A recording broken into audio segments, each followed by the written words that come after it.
C'est au fond une conférence que nous, Européens, nous attendions. Parce que la question de la relation entre la Chine et les États-Unis est une relation qui nous interpelle régulièrement. On l'a bien compris, la nature compétitive de cette rivalité, mais jusqu'où peut aller cette compétition? La rivalité pourrait-elle évoluer vers une nature plus conflictuelle? Et s'il y a des axes qui sont clairs pour les Européens, notamment la bascule du pivot stratégique vers l'Asie de la politique américaine, en revanche, on a un peu l'impression, et notamment sous cette administration, de souffler le chaud et le froid, mais finalement, les acteurs sont tellement réciproquement engagés les uns les autres, et notamment par l'importance très considérable des placements chinois dans l'économie chinoise, dans l'économie américaine, la nature de l'échange entre ces grandes économies, font quelquefois on a du mal à décrypter ce qui sont peut-être des éléments qui ne viennent que parasiter cette relation. Et puis, ce qui nous intéresse, vous le savez, dans cette chaire, c'est-à-dire plus fondamentalement les grands mouvements de fond, les grandes tendances. Et on est très heureux d'accueillir ce soir Aaron Friedberg qui va nous aider à essayer de mieux comprendre cette relation et de mieux comprendre quels sont les enjeux futurs de cette relation. Il est, vous le savez, il enseigne depuis 1987 à l'université de Princeton, où il est également co-directeur du Woodrow Wilson School Center for International Security Studies. Il a été le premier titulaire de la chaire Kissinger quand elle a été créée à la librairie du Congrès. Il en a été le premier titulaire en 2001 et 2002. Puis il a été conseiller au cabinet du vice-président des États-Unis, Dick Cheney, entre 2003 et 2005, ce qui fait qu'à côté de ses activités académiques, de recherche que j'évoquerai un peu plus tard, il y a aussi une longue pratique des allées du pouvoir et aussi la participation à des think tanks ou comme conseiller à des structures de réflexion américaines, que ce soit auprès du Conseil national de sécurité, que ce soit auprès de la CIA, que ce soit auprès du Laboratoire national de Los Alamos, de beaucoup d'institutions américaines qui ont recours à lui pour collecter ses conseils. Il a aussi une carrière internationale qui a fait qu'il a été senior fellow, il a été chercheur associé à des institutions. Et je voudrais évoquer notamment le German Marshall Fund, puisque nous allons accueillir, vous le savez, dans une prochaine conférence, Alexandra de Hoopscheffer, qui est la directrice du bureau parisien de cette fondation très importante et justement très impliquée sur les questions internationales de sécurité et les questions stratégiques. Il a écrit, il est l'auteur de plusieurs ouvrages et monographies, je ne vous en ferai pas la liste, vous reporterez sur sa biographie qui existe sur le net, mais je retiendrai peut-être la première qui concernait la Grande-Bretagne, The Weary Teton, l'expérience du déclin relatif de la Grande-Bretagne. Alors, j'aurais presque envie de lui demander, à l'issue du Brexit, si from Weary Teton to invigorated Dorf. Voilà, est-ce que la séparation de l'Union européenne va prolonger ce déclin ou au contraire va être un élément de revitalisation de cette nation qui nous est très proche? Mais je dirais, à part peut-être ce premier point d'entrée dans sa bibliographie, elle se concentre surtout sur les problématiques asiatiques. En 2011, un ouvrage qui s'appelle « La compétition pour la suprématie, la Chine, l'Amérique et le défi de la domination en Asie ». Un autre livre en 2017, « The Authoritarian Challenge », qu'on pourrait traduire par l'enjeu de l'autoritarisme et la question, la Chine, la Russie et les menaces contre l'ordre international libéral. Il a été plus récemment co-auteur d'un ouvrage avec Charles Bustany sur comment répondre aux défis économiques de la Chine. Je ne sais pas si ces ouvrages sont traduits, mais nous souhaiterions qu'ils le soient en France. Et si nous pouvons y aider, ce serait très volontiers. Et puis, le dernier, A Partial Disengagement, a New US Strategy for Economic Competition with China, en 2019.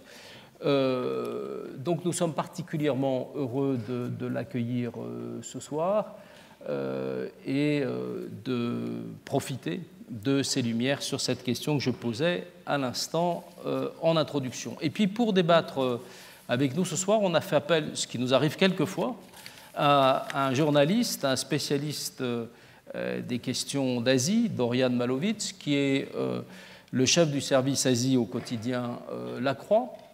Je crois qu'il a commencé à Hong Kong, carrière déjà longue. Voilà, on est autour de cette table, trois, on va dire, white males, avoir eu. Donc, c'est vrai qu'il n'y a pas beaucoup de parité, mais en tout cas, avoir eu une longue carrière sur les questions stratégiques, et vous, principalement sur les questions asiatiques. Donc, vous êtes correspondant de presse à Hong Kong dans les années 80. Et puis ensuite, je crois que vous avez visité, été présent, chroniqué sur le développement de la Chine dans toutes ses composantes. Vous avez été le témoin privilégié de cette évolution, de cette métamorphose de la Chine, et vous avez écrit plusieurs ouvrages. La Chine, mais aussi l'Asie en général, puisque vous avez notamment écrit récemment aux éditions Talendier avec Juliette Morillo, La Corée du Nord en 5 questions, qui vous a d'ailleurs valu de recevoir le prix du meilleur livre géopolitique de 2018, et toujours chez Talendier, je crois l'année d'avant, China Love. Et donc, vous avez accepté de débattre, d'animer cette séance de ce soir. Je rappelle pour nos participants les règles que vous connaissez. Vous avez la parole pour 45 minutes environ. Prenez votre temps. Ensuite, sur votre propos, vous rebondirez en posant quelques questions, en relançant le débat, et j'animerai entre vous ce débat par un propos introductif de réaction à ce qui a été dit, M. Malowitz. Et puis ensuite, ce sont les questions de la salle, et en premier toujours les questions des étudiants qui sont privilégiés, mais je ferai ce soir peut-être un peu plus de place à ceux qui viennent, experts, académiques et auditeurs libres. Je vous remercie. Je vous cède immédiatement la parole. Thank you very much. Merci. C'est un immense plaisir de me retrouver parmi vous. C'est un honneur de prendre la parole dans cette institution si réputée. Je m'exprime en anglais à travers la traduction. Mon épouse, elle, est parfaitement francophone, mais malheureusement, je m'en tiendrai pour ma part à l'anglais. Mon thème ce soir, c'est la rivalité croissante entre la Chine et les États-Unis sur le plan économique et surtout technologique. Et donc, je vais m'intéresser aux aspects économiques et technologiques d'une relation qui est beaucoup plus large, une relation de concurrence, de rivalité beaucoup plus large, pas simplement d'ailleurs entre les États-Unis et la Chine, mais entre la Chine et toutes les autres démocraties industrielles avancées. Cette concurrence s'étale à tous les domaines géographiques et techniques, dans les sphères militaires, diplomatiques, informationnelles et, bien entendu, dans les aspects économico-technologiques. Et son influence se fait sentir pas simplement dans la région Asie-Pacifique, mais dans le monde entier, et notamment dans le monde en développement, et ici également en Europe. Alors cette rivalité est menée pas uniquement ou pas principalement par les politiques des administrations en place à Washington ou à Pékin, mais plutôt par des facteurs idéologiques, économiques aussi et culturels qui sont ancrés dans le système international. D'abord, historiquement, vous avez, lorsqu'un État commence à rattraper les autres en termes de richesse et de développement, surtout lorsque les rivaux sont très développés. Ici, ce mouvement a été exacerbée par les différences idéologiques, les grandes différences entre les deux systèmes politiques, entre donc la Chine et les États-Unis, et les tensions qui résultent du fait que leurs économies, en tout cas dans l'état actuel des choses, sont très interconnectées, sont très interdépendantes. Alors, je vous ai parlé de tensions sur des questions économiques comme étant à la fois la cause et l'effet de cette rivalité croissante entre la Chine et les États-Unis, et ce jeu entre l'aspect politique et économique, tel est le thème finalement de ma conférence de ce soir. Et je tiens d'abord à citer le professeur Robert Gilpert de Princeton, qui en 1975 a écrit un bouquin qui s'appelait « Le pouvoir américain et les multinationales », en résumant cette relation de manière très synthétique. La relation, disait-il, entre la politique et l'économique est mutuelle d'un côté. La politique détermine dans une large mesure donc le cadre de l'activité économique, et d'autre part, le processus économique lui-même a tendance à redistribuer le pouvoir et la richesse, ce qui aboutit à une transformation du système politique. Et donc, vous avez une nouvelle structure des relations économiques qui se crée.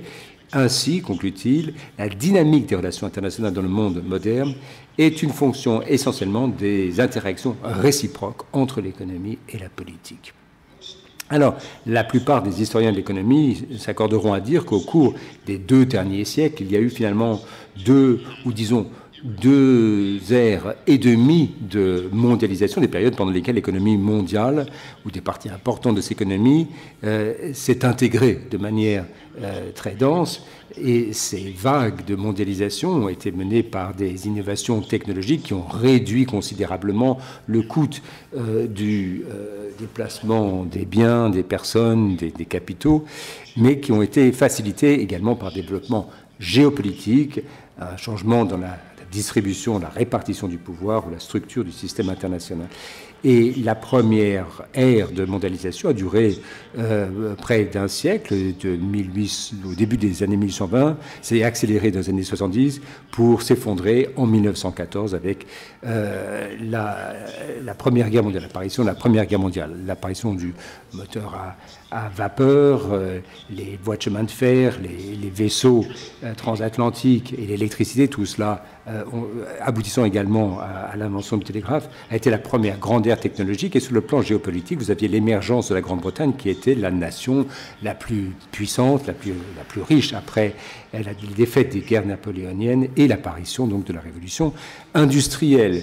Et lorsque l'on voit maintenant leur place comme étant l'atelier du monde sur le plan manufacturier et technologique, et également leur attachement au principe du libéralisme économique, les Britanniques ont adopté cette politique de libre-échange en faisant disparaître les barrières tarifaires et invitant les autres nations à en faire de même, d'où une accélération non seulement des flux financiers, mais également de la croissance économique. Et l'une des mesures de cette intégration économique croissante, c'est la valeur des exportations en pourcentage de la production mondiale ou du PIB mondial. Et ce pourcentage est passé de 5% environ dans les années 1840, au début de ce processus, donc, pour atteindre près de 15% à la veille de la Première Guerre mondiale.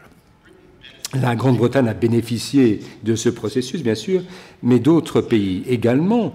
Et au début du XXe siècle, la Grande-Bretagne avait été d'abord dépassée par les États-Unis, mais ensuite par l'Allemagne en termes de production économique et de PIB.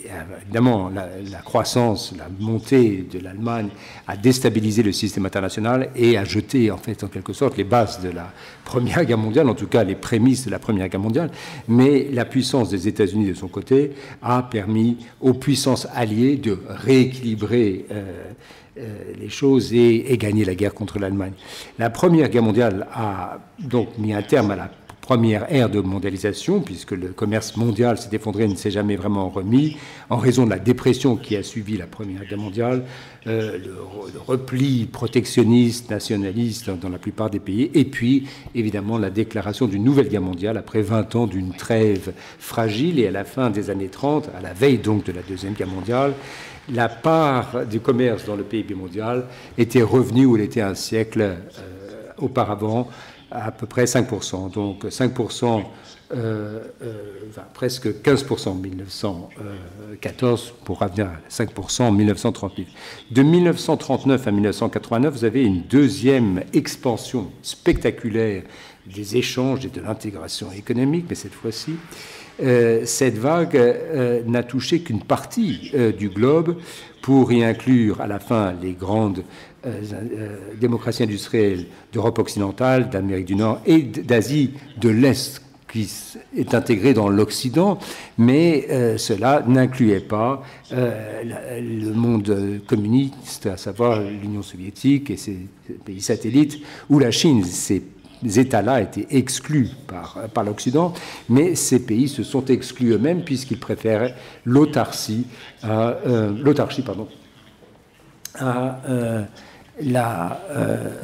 disons, l'immixtion avec les pays capitalistes, et ceci avait été abouti à une augmentation du coût des échanges, mais ces coûts ont commencé à se réduire avec l'apparition des containers, des avions à réaction et autres modes de transport, mais c'était surtout des facteurs géopolitiques qui comptaient le plus, donc la rupture de l'alliance avec l'Union soviétique, le début de la guerre froide, ou donc la création de deux grands blocs, et en même temps l'émergence des États-Unis à la fin de la Deuxième Guerre mondiale, qui était la puissance prépondérante de la sphère occidentale, qui a consolidé sa position comme étant l'économie la plus grande du monde, mais également le leader du monde en termes de sciences et de technologie. Et à l'instar de la Grande-Bretagne un siècle avant, les États-Unis ont abandonné le protectionnisme pour préconiser la baisse des tarifs douaniers, du libre-échange, en tout cas dans le monde occidental. Les motivations étaient à la fois stratégiques et économiques, puisque les décideurs estimaient que l'intégration économique serait de nature à améliorer les relations entre d'anciens rivaux, d'anciens ennemis, même ici en Europe, et que les échanges aboutiraient à une plus forte croissance économique, une grande prospérité pour réduire l'intérêt ou l'attrait du communisme dans le monde occidental, en créant par ailleurs les ressources nécessaires à une défense collective. L'abaissement des barrières tarifaires a abouti à un accroissement des échanges, notamment donc dans la sphère occidentale, et à la fin des années 1970, le ratio des exportations dans le PIB est revenu à son taux de 1914, environ à 15%. Donc, cette vague de mondialisation, de globalisation partielle avait également des soubassements et des conséquences politiques et économiques, puisque pendant 40 ans, l'intégration, le dynamisme des démocraties capitalistes essentiellement leur ont permis de dépasser de loin l'Est en termes de production économique, de qualité de vie, mais également en capacité technologique. Et ces facteurs ont contribué à la démoralisation, pas simplement des peuples, mais également des élites des pays du bloc de l'Est, ce qui aboutit rapidement d'abord à la chute du mur de Berlin, l'effondrement de l'Union soviétique et à la fin de la guerre froide.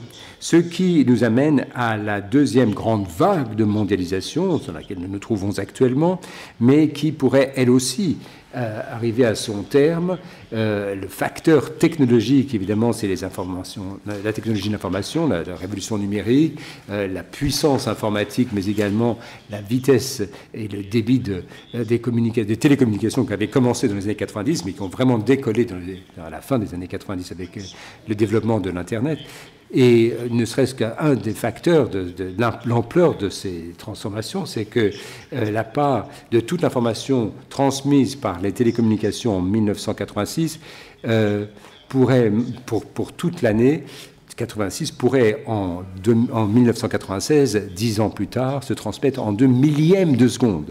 Donc ça vous donne une idée du développement, avec un développement économique qui s'est élargi, puisque vous avez des processus de production qui étaient ensuite parcellisés pour que différentes parties du processus pouvaient être éclatées un peu partout dans le monde selon un mode optimisé en fonction des coûts, et une meilleure intégration par ailleurs des marchés financiers, ce qui a permis à des quantités gigantesques de capitaux qui pouvaient se déplacer à travers le monde de manière quasi instantanée. Il y avait deux facteurs géopolitiques qui ont permis cette deuxième vague de mondialisation. D'abord, la fin de la guerre froide, l'effondrement du rideau de fer qui a ouvert de son côté la possibilité d'intégrer des grandes parties de l'Eurasie qui jusque-là étaient coupées du monde occidental. Et puis le deuxième grand facteur a commencé environ 10 ans avant, et son importance ne s'est pas fait sentir immédiatement. C'était l'apparition de relations diplomatiques formelles entre les États-Unis et la République populaire de Chine en 1970, et en même temps l'apparition de réformes économiques de marché sous Deng Xiaoping, ce qu'on appelait l'ouverture et la réforme, donc en Chine sous Deng Xiaoping. Les effets économiques de cette deuxième vague de globalisation sont bien connus. Vous aviez une augmentation spectaculaire de la croissance économique mondiale, mais une accélération également des échanges internationaux, à telle enseigne que ces échanges représentent maintenant 25% du PIB mondial. Et cette expansion en termes de flux financiers a été encore plus exponentielle, et le monde entier maintenant est beaucoup plus intégré qu'il ne l'a jamais été dans toute l'histoire de l'humanité. Et la conséquence géopolitique la plus importante de ce processus, la montée de la Chine en tant que puissance mondiale, est évidemment évident. Encore que ces implications soient encore peu claires, si on peut s'appuyer sur le passé, tout ce que l'on peut se dire, c'est que cette modification de l'équilibre des forces aura une incidence sur la structure et le fonctionnement de l'économie mondiale, et j'y reviendrai dans ma conclusion. Mais ce que je tiens à faire à présent, c'est de revenir à un examen des politiques économiques américaines vis-à-vis de la Chine, avec l'ouverture de relations diplomatiques, et notamment depuis la fin de la guerre froide. Alors, je voudrais m'intéresser spécifiquement aux États-Unis, mais ce que je vais vous dire s'applique en fait également aux autres grandes démocraties industrielles. On dit souvent qu'il s'agit d'une stratégie d'engagement, mais enfin, au cours des 40 dernières années, les États-Unis ont véritablement mené une approche à deux niveaux avec la Chine. D'abord, effectivement, un engagement, pour, disons, un rééquilibrage. D'un côté, vous aviez une ouverture envers la Chine sur tous les fronts, diplomatique, culturel, scientifique, éducatif, mais également et surtout sur le plan économique. L'engagement économique de la Chine vis-à-vis des États-Unis et du monde occidental en général a démarré donc dans les années 1980 avec le processus de réforme et d'ouverture, mais également ce processus s'est élargi considérablement après la fin de la guerre froide. Et du point de vue américain, il y avait deux tournants importants dans ce processus. Tout d'abord, la décision prise dans les années 90 de lever les sanctions qui avaient été imposées sur la Chine à la suite du massacre de la place Tiananmen pour reprendre des relations commerciales normales avec ce pays. Et puis deuxièmement, une décision prise cette fois à la fin du siècle pour inciter la Chine à intégrer l'Organisation mondiale du commerce, et les investissements, les échanges se sont développés à partir des années 90. Les États-Unis donc ont favorisé ces investissements et ces échanges dans toute l'Asie, pour d'abord permettre à la présence américaine de se maintenir, avec bien sûr les bases militaires, mais également des liens qui se tissaient de plus en plus étroitement avec le Japon, l'Australie et d'autres pays de l'Asie du Sud-Est. Mais il y avait en même temps des rivalités qui se faisaient sentir, parce que évidemment la Chine a commencé à se développer et à pousser ses limites. Donc cette rivalité était là avant que les bénéfices, les retours de cet engagement se faisaient encore attendre. D'abord, il s'agissait on espérait que la Chine, pour reprendre la terminologie de l'administration Bush, que la Chine devienne un acteur responsable dans l'ordre international qui était mené par l'Occident et les États-Unis. Deuxième attente, c'était d'accélérer la libéralisation de l'économie chinoise, libéralisation qui a été déjà en cours. Et puis troisièmement, de mettre en place, de mettre en motion en quelque sorte les forces qui allaient permettre au système politique chinois d'évoluer vers la démocratie. Alors il y avait quelques controverses initialement, mais cette stratégie a été finalement appuyée aussi bien par les démocrates que les républicains aux États-Unis, par les milieux d'affaires américains et par le grand public, par l'opinion publique américaine, et on peut bien comprendre pourquoi. Parce qu'on se disait que, d'une part, les échanges commerciaux favorisent une meilleure compréhension, que les libertés économiques et politiques vont de pair, et que les démocraties sont fondamentalement intrinsèquement, enfin, les démocraties intrinsèquement pacifiques sont plus susceptibles de se développer sans aller en guerre les unes contre les autres. C'est une théorie qui a cours dans tout le monde occidental à l'époque. Et effectivement, les décideurs américains ont finalement suivi les pas de leurs prédécesseurs à la fin des deux grands conflits mondiaux. Il s'agissait pour eux d'achever le processus qui avait été mis en place, qui avait été ouvert par Woodrow Wilson à la fin de la Première Guerre mondiale et à la fin de la Deuxième Guerre mondiale, l'idée de créer un véritable système international mondial dont tous les membres seraient liés par des liens de commerce, par des institutions internationales, mais un engagement partagé envers les valeurs démocratiques. Et indépendamment de l'idéologie, évidemment, ceci allait dans l'intérêt des lobbies, des groupes puissants aux États-Unis. Les industries de techniques de pointe aux États-Unis voyaient la possibilité d'exporter leurs produits vers un marché chinois qui était croissant, qui était très important. Le secteur financier voyait des possibilités d'investissement vers la Chine. Et si certaines industries anciennes craignaient la concurrence des marchés à faible coût en Chine, des hommes d'affaires avisés ont pu justement délocaliser leur processus de fabrication en Chine pour réexporter leurs produits vers d'autres parties du monde, même vers les États-Unis eux-mêmes d'ailleurs. Comme on s'en rend compte maintenant depuis quelques années, cette stratégie n'a pas réussi à atteindre les objectifs annoncés ou espérés. La Chine est devenue bien plus riche, bien plus puissante, certes, mais au lieu d'assouplir, disons, la main mise sur le pays, au contraire, le régime communiste chinois est devenu beaucoup plus répressif et beaucoup plus nationaliste que par le passé. Au lieu d'aller vers une économie de marché, Pékin continue de déployer, et je vais le préciser dans quelques instants, dans quelques mesures, Pékin a mis en place davantage de structures où l'État centralise l'économie et fausse les marchés. Et puis, au lieu d'évoluer vers un statu quo, la Chine est devenue un État révisionniste avec l'intention de, justement, revoir à sa façon le système international. Alors, l'explication la plus simple de cet échec, pas simplement des États-Unis, mais de la stratégie occidentale en général, c'est que celle-ci a sous-estimé la résilience, la ressource et l'absence de scrupules de la puissance chinoise qui s'est développée économiquement, même si elle s'est ouverte, elle a commencé à tirer parti des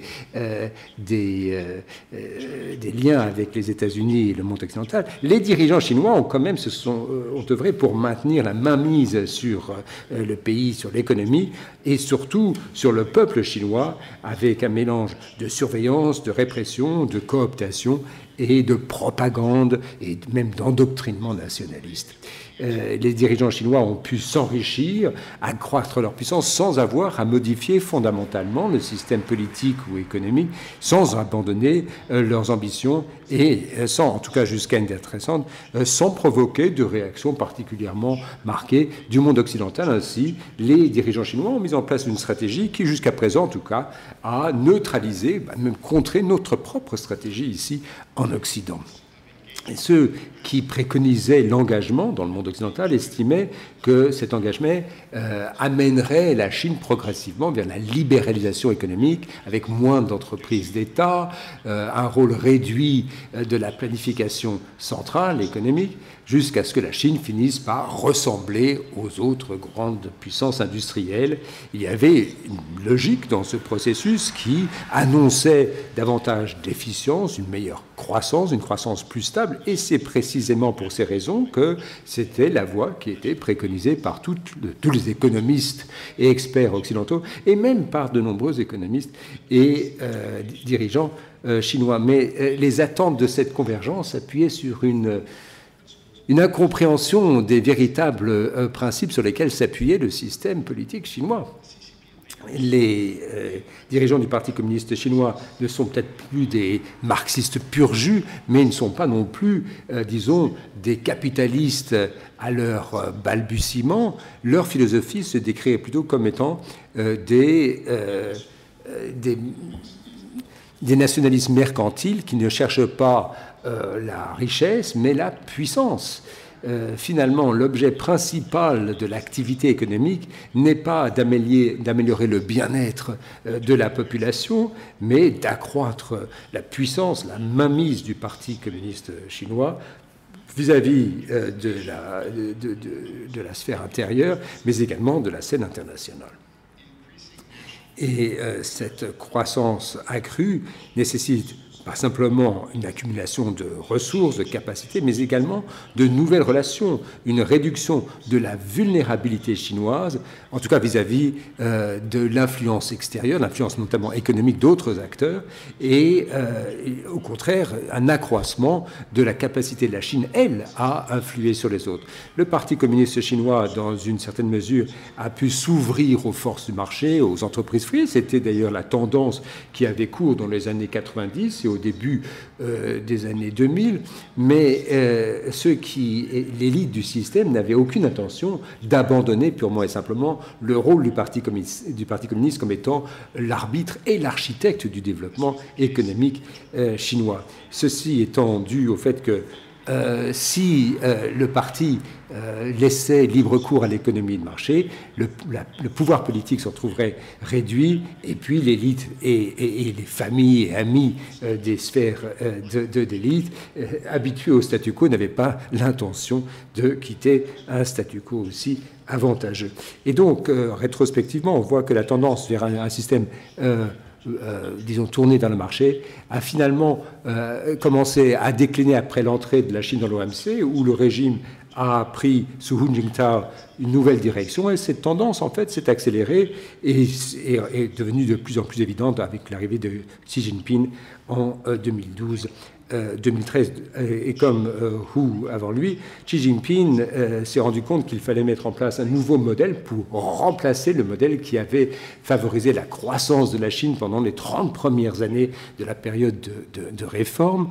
Et ce modèle initial s'appuyait sur une source illimitée de main-d'œuvre à bon marché associée à des capitaux, des technologies qui venaient de l'étranger pour produire un volume considérable de produits destinés à l'exportation, accompagnés d'investissements massifs dans l'infrastructure chinoise. Mais on s'est rendu compte depuis quelque temps que le vieillissement de la population chinoise allait aboutir à un coût plus élevé du travail, de la main-d'œuvre, une dépendance sur l'infrastructure qui aboutissait à une surconstruction et à un endettement excessif. Et puis, les pays industriels avancés n'allaient pas nécessairement toujours pouvoir ou vouloir absorber les exportations chinoises. Et donc la solution à ces problèmes, telle qu'elle a été proposée par les experts occidentaux et par certains experts chinois, a été, comme d'habitude, d'accroître la dépendance vis-à-vis des marchés, c'est-à-dire réduire le rôle de l'État, du parti, dans l'affectation des capitaux, pour passer à un modèle où il y aurait une croissance certes plus faible, mais plus stable, qui serait menée plus par la consommation que par les investissements et les exportations, et par les entreprises privées plutôt que par les entreprises d'État. Mais Xi Jinping on a décidé autrement, en choisissant une voie qui consiste à faire la quadrature du cercle, en relançant la croissance tout en préservant, tout en renforçant même le pouvoir d'un parti unique, centralisé, avec différents facteurs, mais les deux principaux facteurs se retrouvent dans deux des initiatives de Xi Jinping. D'abord, le Made in China 2025, un grand programme, un grand plan de développement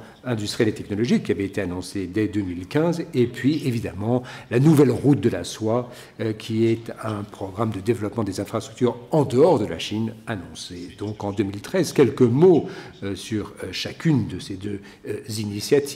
D'abord, la Chine maintenant est impliquée dans un effort massif de relance de ces entreprises pour qu'elles atteignent les hautes sphères de la technologie et de l'industrie. Et ce processus, tel qu'il est décrit par les planificateurs chinois eux-mêmes, comprend 4 étapes. D'abord, se développer à l'intérieur, ou en tout cas acquérir les technologies et la propriété intellectuelle nécessaire en provenance de pays étrangers. Deuxièmement, donc, l'acclimater, c'est-à-dire la reproduire localement à des fins de production de nouveaux produits, de nouvelles industries. Troisième étape, construction d'une base manufacturière pour répondre aux besoins de l'immense marché chinois au moyen de subventions et de mesures protectionnistes pour protéger ces entreprises chinoises de la concurrence étrangère, et puis quatrièmement, de créer des champions nationaux des entreprises qui seraient susceptibles de battre en brèche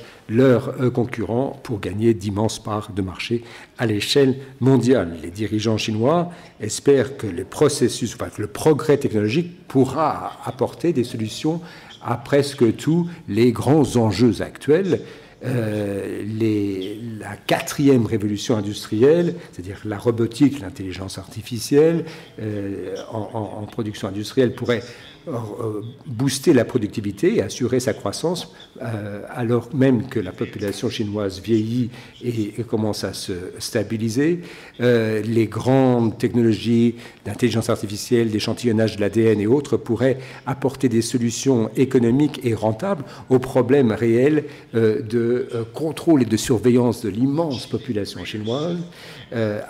L'autonomie scientifique et technologique, évidemment, un des grands objectifs du Parti communiste chinois, permettrait de réduire la vulnérabilité chinoise aux blocus technologiques qui pourraient être imposés par des puissances occidentales pour des raisons stratégiques ou commerciales, et puis inversement, en gagnant une position de force pour ce qui est de la production d'électricité ou des trains à grande vitesse ou dans les télécommunications, cela permettrait à la Chine de renforcer sa présence, accroître son influence et même recueillir des informations sur ce qui se passe dans les pays aussi bien du monde développé que du monde en développement.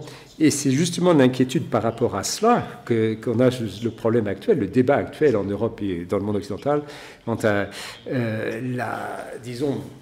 l'opportunité de permettre à la Chine de développer le nouveau réseau de télécom, la génération 5G de télécommunications. Et puis la Chine espère que son développement technologique, l'intelligence artificielle, l'informatique à haute puissance, permettrait de rattraper l'écart avec les États-Unis et ses alliés, voire de dépasser ces pays en développement de nouvelles armes, de nouveaux modes d'opération grâce à ces technologies, cette fois sur le plan militaro-industriel. Alors évidemment, l'initiative de la nouvelle route de la soie a de nombreux soubassements. D'abord, il s'agit de trouver de nouveaux débouchés pour l'industrie de la construction chinoise qui s'appuie essentiellement et même uniquement d'entreprises d'État, le développement de nouveaux marchés d'exportation dans le monde en développement pour permettre à la Chine à long terme de réduire sa dépendance vis-à-vis des marchés occidentaux, des démocraties avancées, et donc d'être moins vulnérable à l'avenir par rapport au risque de barrières tarifaires ou de sanctions. Le développement de routes maritimes ou terrestres pour le transport de ces ressources pour réduire dans une certaine mesure, atténuer les angoisses de Pékin par rapport à d'éventuels barrages ou de blocus qui pourraient être imposés par les États-Unis, notamment sur les voies maritimes, et le développement de réseaux de technologies informatiques en Afrique et dans d'autres parties du monde en développement, en contrepartie, pourrait aboutir non seulement à un avantage pour la population de ces pays, mais donner une puissance supplémentaire aux algorithmes chinois en matière de télécommunications. Et puis enfin, la Chine cherche à exercer une influence politique et obtenir un soutien diplomatique sur de nombreux thèmes, notamment la mise en place ou la définition de normes industrielles qui pourraient lui apporter ou apporter aux entreprises chinoises un avantage compétitif par rapport donc aux entreprises occidentales. Et donc, en gros, la stratégie économique menée par la Chine est motivée par des facteurs ou des considérations de pouvoir. Il s'agit de renforcer le pouvoir du parti, de la nation, plutôt que de suivre la simple logique de pertes et profits. Alors, cela peut paraître relativement innocent dans certains aspects, mais cette stratégie présente une véritable menace aussi bien au bien-être et la sécurité, pas simplement des États-Unis, mais de toutes les puissances, de tous les États démocratiques, pour ce qui est du bien-être ou même de la survie. Il ne s'agit pas tellement de savoir ce que le Parti communiste chinois essaie de faire, plutôt la façon dont il se propose d'arriver à ses fins. Évidemment, tous les pays ont le droit d'essayer de développer leur technologie, d'assurer leur croissance économique, mais les méthodes et moyens mis en place par Pékin mettent en danger les perspectives des autres pays. Le régime du Parti communiste chinois a depuis longtemps appliqué des politiques qui faussent les marchés, des politiques distorsives. Alors par le passé, on s'en inquiétait peu parce que l'économie chinoise était relativement faible. Elle était très en retard sur le plan technologique et de toute façon, on s'attendait à ce que ces politiques finissent par disparaître, par s'évaporer au fil des années. Mais ça ne s'est pas produit justement puisque Pékin continue d'utiliser toute une panoplie d'outils mercantiles, protectionnistes et qui faussent les marchés. Et maintenant, la taille du marché chinois est telle que le potentiel de ces mesures a exacerbé les problèmes pour les autres pays. L'usage massif des subventions, le vol de propriété intellectuelle et l'extorsion des technologies venant d'entreprises étrangères fait que ces pays sont moins à même de rivaliser avec la Chine. Leur propre capacité intérieure sera ainsi compromise pour assurer leur propre croissance économique. Sur le plan de la sécurité et de la défense, le fait que la puissance et la richesse chinoise s'accroissent n'est pas en soi une mauvaise chose. Le problème, c'est l'usage qui est fait de cette puissance, de cette richesse. Et là, on voit bien les intentions de Pékin, puisque celles-ci sont finalement une résultante du régime du Parti communiste chinois. Autrement dit, le véritable enjeu qui est celui d'une puissance dirigée par un parti central et unique, et pas simplement économique, mais stratégique et politique. Alors évidemment, cela pourrait faire l'objet d'une conférence à part entière. Il faudra que je m'en tienne à quelques observations. Les dirigeants du Parti communiste chinois se sont toujours sentis menacés par la puissance matérielle des États-Unis et de ses alliés, mais également par l'attrait qu'exercent, disons, leurs valeurs qui sous-tendent l'ordre international économique construit depuis la fin de la Deuxième Guerre mondiale, après près de 20 ans du Conseil de Deng Xiaoping qui consiste à prendre son temps et cacher ses capacités. Au cours des 10 dernières années, et surtout depuis la crise financière de 2008, les dirigeants chinois se sont sentis, si vous voulez, encouragés, enhardis pour s'affirmer davantage, et maintenant, ils se servent de tous les instruments à leur disposition pour refaçonner le monde, pour faire avancer leurs propres intérêts, pour valider leurs propres préférences idéologiques, mais également pour protéger leur propre système politique intérieur. La Chine essaie, enfin les dirigeants chinois essaient de créer un monde qui soit propice à l'autoritarisme, ou en tout cas au règne perpétuel du Parti communiste chinois, ce qui est évidemment son ambition. Alors c'est une chose d'avoir une telle ambition, c'en est une autre d'être en mesure de la stratégie chinoise ne cache même plus ce qu'ils ont l'intention de faire et ce qui donc pensent que le pays, dans leur région, eh bien, est le pays qu'ils peuvent diriger. Ils peuvent même penser qu'ils peuvent affaiblir les fondements de la présence américaine dans le système. Et ils ont un rôle de plus important dans l'aide apportée et dans tout ce qui peut étendre leur influence. Et donc, ce que Xi a l'intention de voir, c'est un nouveau système régional où il y a la Chine au centre et les alliés des États-Unis même intégrés, ou alors, et donc, s'ils n'adhèrent pas, ils sont à ce moment-là isolés et mis sur la touche avec les États-Unis. Alors c'est tout à fait le long de l'axe de la nouvelle route de la soie. Ils ne veulent pas simplement donc faire ces échanges, mais veut se présenter comme le leader de cet ordre mondial. De plus en plus, la Chine offre des assistances, des encourageux à ceux qui veulent imiter leur modèle, aussi bien économique que politique. Le régime aussi a des liens économiques et politiques avec le monde en développement et apporte tout soutien pour avoir de l'influence, notamment dans les organisations internationales. Et là, le parti donc communiste veut redéfinir les règles de manière à pouvoir eh bien, encourager sa suprématie dans des, et rejette ce qu'ils estiment être des valeurs universelles donc dans l'ordre mondial. Alors, le Parti communiste veut préserver aussi longtemps que possible la situation qui, jusqu'à maintenant, a été très favorable à ses intérêts.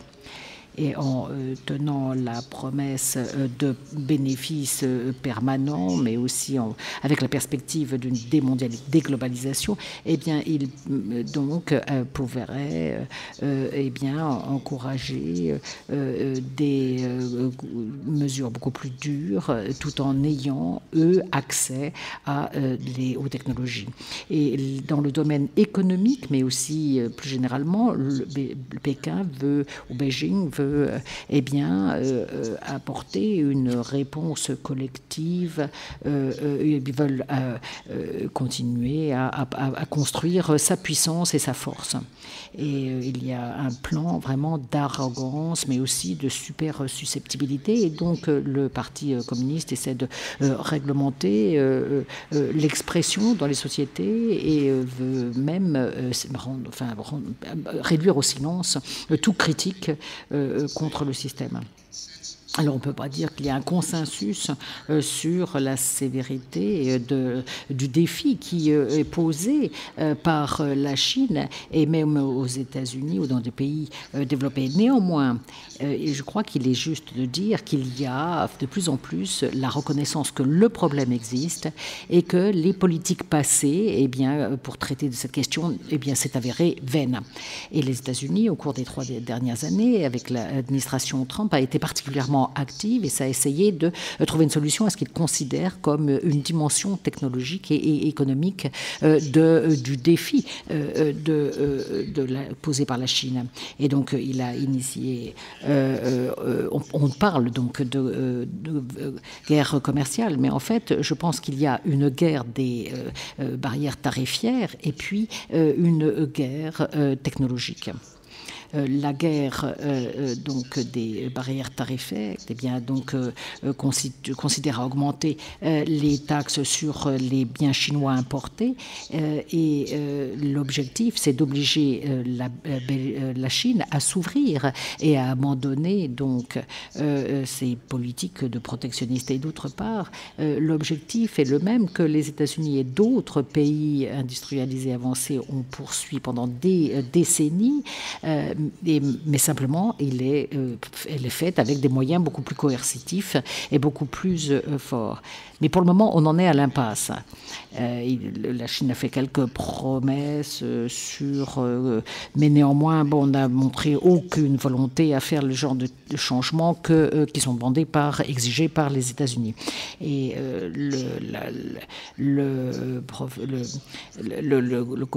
les États-Unis ont essayé de pousser la Chine à acheter une certaine quantité de biens américains. Néanmoins, qu'il y a de plus en plus de tensions, mais à long terme, qu'est-ce qui se passe sur le front technologique est bien plus important et les effets seront beaucoup plus permanents.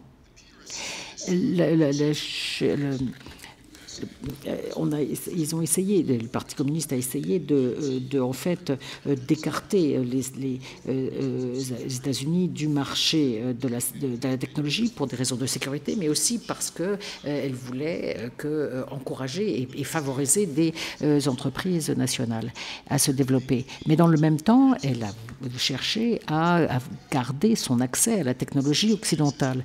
Et cet accès est absolument fondamental encore pour le moment pour des progrès rapides par les entreprises chinoises.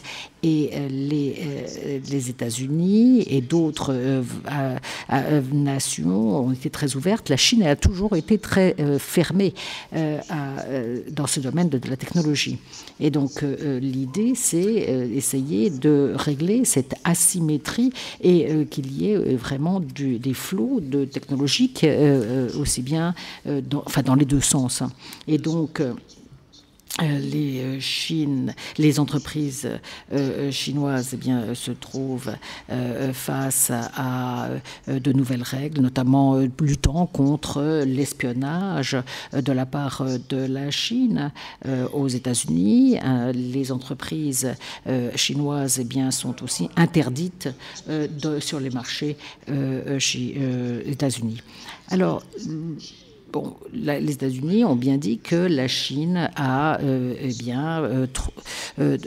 triché, qu'elle n'a pas respecté la loi américaine, et ces accusations sont, à mon avis, essentiellement correctes. Mais il y a aussi un raisonnement beaucoup plus profond dans ces politiques qui n'ont pas été complètement expliquées. À savoir que du fait du caractère et de l'ambition du régime du Parti communiste, qui veut vraiment faire en sorte que la Chine ait une avance dans toutes ces technologies, ceci aurait, et c'est ce qu'elle a fait, aura des conséquences vraiment très détrimentales pour la sécurité des États-Unis. Dans le domaine de la haute technologie, le découplage est en cours, et la question, c'est de savoir jusqu'à quand elle va aller et à quelle vitesse. Alors que l'administration, le gouvernement Trump vraiment doit être félicité quand même pour avoir essayé de regarder comment régler la question du défi. Ces politiques peuvent être critiquées pour plusieurs raisons. D'abord, essayer de fermer les trous qui permettent à la Chine d'avoir ces technologies, ça peut être bien, mais ça n'est pas suffisant. Il faut faire plus pour empêcher l'innovation aux États-Unis. Il faut dépenser plus pour l'éducation, la recherche, et puis préserver un système d'immigration qui attire de nombreux hommes et femmes qui veulent étudier et travailler aux États-Unis. Et les politiques de Trump dans ce domaine sont, pour dire, c'est le moins qu'on puisse dire, tout à fait insuffisantes et inadéquates. Alors deuxièmement, les États-Unis ont de plus en plus de difficultés à contrer les politiques chinoises, et pour ça il faut peut-être une plus grande coopération avec ses partenaires, ses alliés, et ça paraît complètement clair dans les deux aspects de la politique de Trump. Même des pressions unilatérale sur, par exemple, les barrières tarifaires, c'est avéré insuffisante pour assurer vraiment un changement en profondeur du système chinois. Il faut qu'il y ait une action des États-Unis, mais aussi des autres démocraties occidentales pour qu'il y ait une réussite. Et deuxièmement, il y a certaines choses que les États-Unis peuvent faire toutes seules, mais enfin des efforts pour empêcher les États-Unis avoir des technologies dernier cri, eh bien, serait beaucoup plus efficace s'il y avait vraiment une coopération sur tous les systèmes d'exportation. Et puis, ce type de coopération était rendu plus difficile parce que même lorsque l'on essaie de traiter avec la Chine, eh bien, le gouvernement continue à avoir des conflits sur des questions relativement mineures avec ses alliés, notamment en Europe. Et même si ces conflits ont quelques justifications, ça n'est pas quand même suffisant. Alors, je voudrais maintenant conclure sur la question par laquelle j'ai commencé cette présentation, à savoir la dynamique de la mondialisation. Si la deuxième époque ou deuxième phase de la mondialisation a été conduite par l'informatique, enfin l'éthique, et bien, quelles seraient les implications d'une accélération encore plus grande de cette révolution et l'émergence très rapide comme puissance, grande puissance de la Chine? Il est possible qu'en théorie, la Chine puisse, eh bien, revienne sur son idée, du départ, à savoir une plus grande libéralisation et une poursuite du processus d'intégration économique, peut-être grâce justement à la conduite, enfin, ou donc moi, les forces de nations qui ont le même objectif en tête. Mais il est possible que eh bien, l'expansion du nationalisme eh bien, arrive à un effondrement total du système et une fragmentation de l'économie mondiale telle que cela a eu lieu dans les années 20 et 30. Et bien que ceci ne puisse pas être écarté, ce ne la semble pas non plus probable pour le moment, parce que si les gouvernements restent tout à fait au courant de ce danger et font tout pour l'empêcher. Alors, si la Chine continue à croître et finalement prend la place des États-Unis comme plus grande économie et puissance, eh bien, et puis comme leader technologique, eh bien, on pourrait voir une restructuration fondamentale du système et de l'ordre mondial. Cela ne va pas arriver tout de suite. La croissance de la Chine a déjà ralenti considérablement et on a vu que la Chine a quand même beaucoup de défis à relever. Néanmoins, à long terme, il faut se souvenir quand même qu'il y a des périodes de domination du Royaume-Uni et des États-Unis, eh bien, ont eu lieu parce que cela servait les intérêts de ces pays, mais aussi parce qu'ils avaient une idéologie partagée de libéralisation. Et donc, des idéologies de libéralisation eh bien, produisent des économies beaucoup plus ouvertes et il y a un système en Asie qui pourrait se faire, mais on aurait donc la Chine qui prendrait et qui serait en haut de la pyramide et qui mettrait en place un système où les autres pays eh bien, apporteraient donc une valeur ajoutée à certaines industries et puis la croissance se ferait parmi ce système-là. Alors, à certains aspects, eh bien, on pourrait avoir une espèce de guerre froide et ceci, eh bien, pourrait arriver à un retour peut-être d'un système, mais en tout cas, du point de vue de l'économie, ce serait quand même mieux d'avoir les deux dernières options. En dépit de dire qu'il est d'accord pour la libéralisation et l'ouverture, en fait, la Chine a l'intention d'avoir un bloc où il est tout seul et où il domine.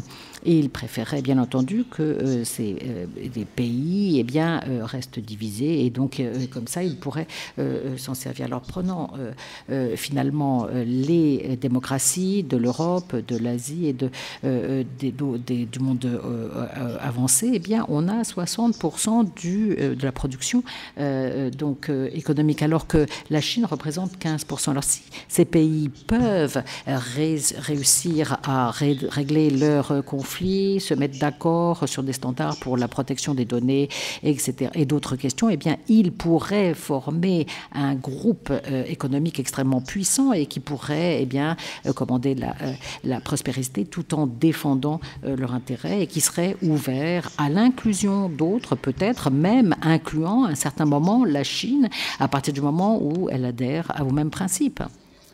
Mais si les démocraties n'arrivent pas à s'unir, eh bien, il y a bien peur qu'elles se trouveraient de plus en plus affaiblies, divisées, et quels que soient les conflits, ces sociétés ont beaucoup plus en commun entre elles qu'elles ont vis-à-vis et par rapport à une Chine qui est dirigée par un parti et qui est autoritaire. Et donc, je vais finir par ce qu'a dit Benjamin Franklin, qui a dit il faut que l'on soit tous ensemble et il faut soit être pendus ensemble plutôt que d'être pendus séparément. Merci.